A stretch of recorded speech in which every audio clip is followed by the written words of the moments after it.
La chronique internationale de Mathieu Jolivet. La Maison-Blanche a publié un document très important ce matin, Mathieu.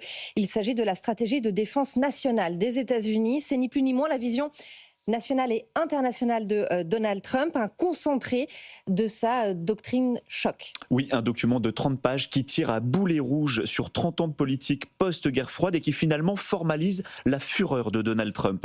La colonne vertébrale, c'est bien sûr l'America First, avec en premier lieu la maîtrise des frontières. Ça, c'est un pilier central du rapport. Le texte décrit l'ère de la migration de masse comme un danger existentiel pour l'identité nationale. Ce ne sont pas que des mots, le train est en marche. Regardez la politique migratoire de Donald Trump, 140 000 expulsions sur ses 100 premiers jours. Objectif, faire sortir la quasi-totalité des 11 millions de sans-papiers estimés. Autre objectif fondamental, rebâtir une armée américaine la plus puissante et la plus létale, une réindustrialisation massive et un leadership technologique absolu sur l'IA, le quantique, le biotech et le spatial. Et le document formalise les principes directeurs de la doctrine Trump. Oui, en premier desquels on trouve la paix par la force. Les interventions extérieures doivent être rares, strictement limitées aux intérêts vitaux des États-Unis, peut-on lire. Là encore, il ne se limite pas aux mots. C'est ce qu'il fait actuellement au Venezuela, en neutralisant des bateaux et en interdisant les survols de l'espace aérien vénézuélien.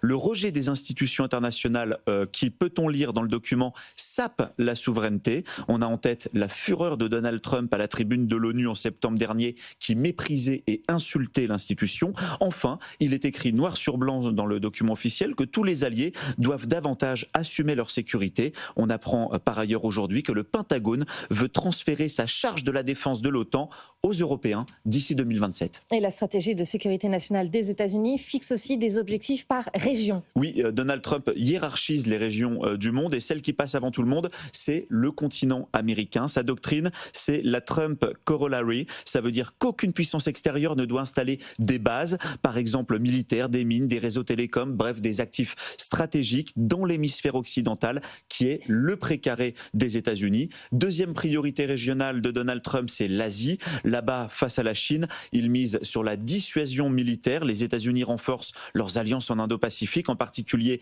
avec le Japon sur des îles juste en face de Taïwan.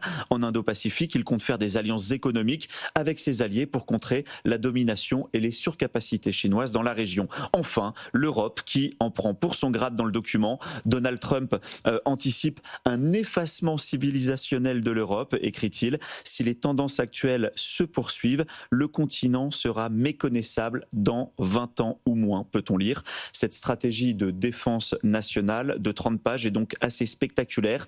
Rarement une administration américaine n'avait formalisé une doctrine ou une idéologie de manière aussi structurée.